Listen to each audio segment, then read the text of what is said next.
One of the easiest and quickest ways of getting across an idea visually is through the use of the cartoon. People are attracted to cartoons because they love to laugh. And it's the cartoonist who is able to combine humor with ideas. In the beginning stages, sometimes referred to as blocking in, it becomes very obvious that the circle or oval-like variations of the circle can be an excellent way of beginning the cartoon.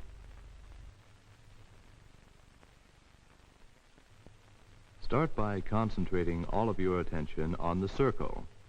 Practice on all variations of the circle. Draw freely but firmly. When you have accomplished this and can draw the circle well, you have the basis for making cartoons.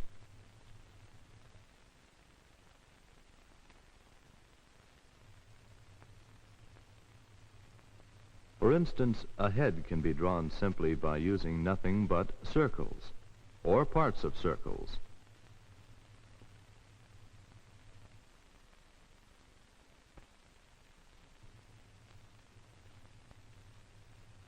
By combining circle shapes and altering their sizes, you can draw all kinds of things.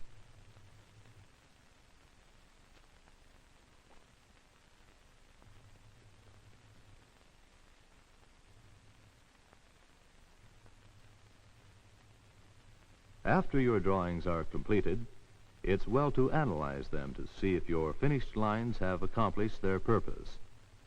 Your cartoon should be pleasant, lively, and appealing.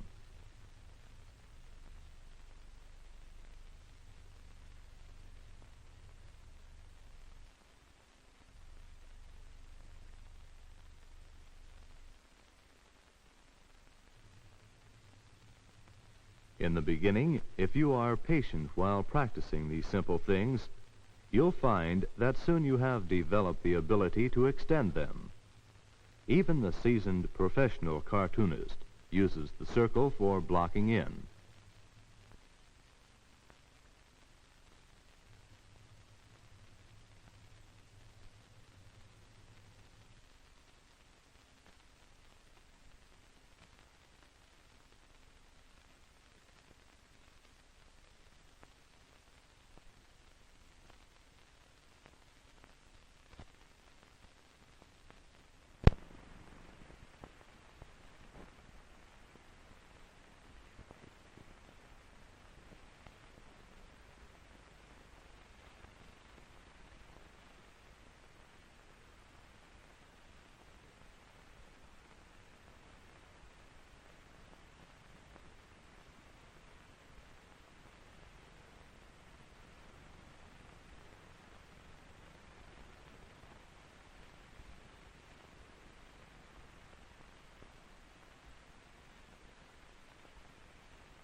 Many times the subject in finished form will seem to be very slightly influenced by the circle.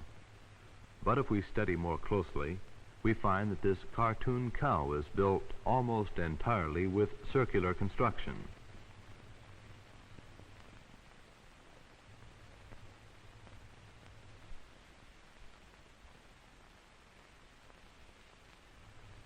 Drawing expressions may seem complicated to you. The cartoonist, through simplification, shows us how easy it can be. The elements which make an expression are the eyebrows, the eyes, and the mouth. The nose may remain unchanged. It has always been the practice of good cartoonists to use the mirror in planning expressions. His own features will reflect to him the necessary information that he needs. For a smile, we notice several basic things. The eyebrows are raised. The eyes narrow into a crescent shape. The mouth turned up at the corners.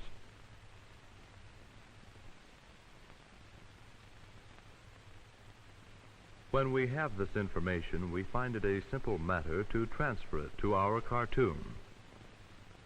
For a frown, the eyebrows are in a different place.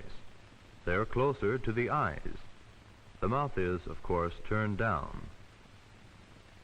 We may exaggerate this in our cartoon.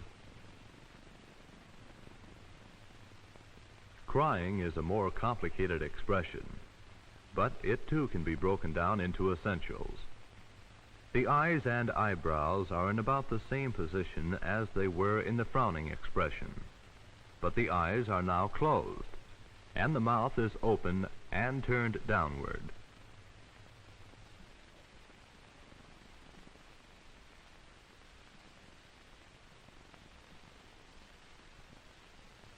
There is no end to the number of expressions you can figure out when practicing in front of a mirror. Merely simplify them for your cartoons.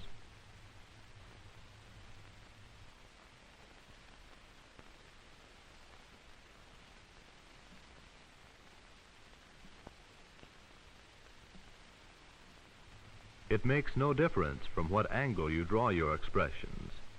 The basic idea remains the same.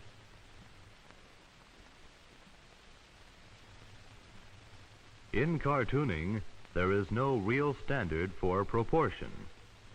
Therefore, the cartoonist can have fun in drawing things humorously, rather than as they actually are. The extravagant nose on the cook gives him a special sense of arrogance. Animals are favorite subject matter for the cartoonist, especially when he can make them seem very human.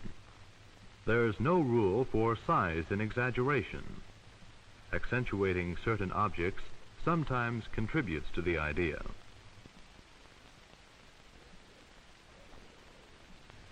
Exaggeration may also deal with emotional themes. Like this man suddenly falling in love. We know that this doesn't happen, but the effect is amusing, and the point comes across if you take advantage of your right to exaggerate. There are several ways to get the feeling of action or movement in cartoons. Simple stick figures can give you the general structure of any pose you're going to draw. Study all types of action. Notice the position of a person running. A simple outline will then accomplish your statement.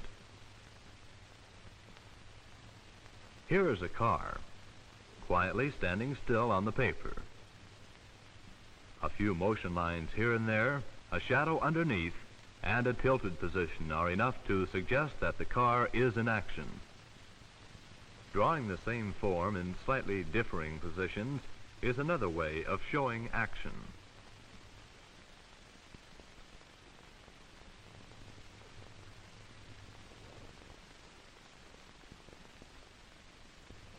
A man drawn with his head in three positions seems to be in utter confusion.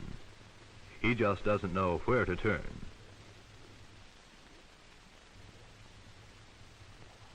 Cartoonists also use words and implied action to give movement to their work.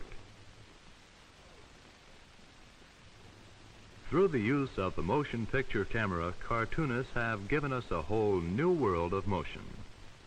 But remember that all the cartoons moving on the screen are actually many still drawings in different positions of action. In the finished motion picture, the still drawings are combined by use of the camera into an animated cartoon.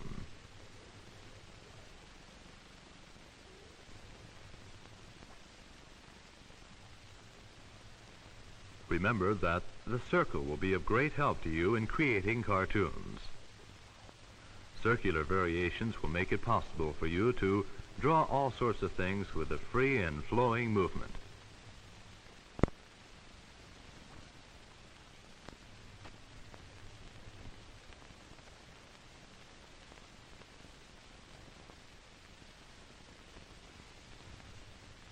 Expressions are made by using the eyebrows, the eyes, and the mouth. Remember, the mirror will help you in forming cartoon expressions.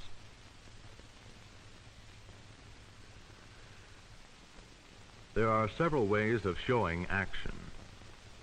You may use motion lines around the figure. You may repeat a form over and over in differing positions. Use lettering and suggestion. And above all, observe and learn from the attitudes of objects and people in action. Exaggeration is used to make your cartoons funny and effective. There is no rule about exaggeration in cartooning. You must rely on your imagination. To become a professional cartoonist takes years of study and training, just as it does for any highly skilled profession. You may never wish to become a pro, but you like doing drawings that you can put to your own use. Add this to your skills and enjoy cartooning just for the fun of it.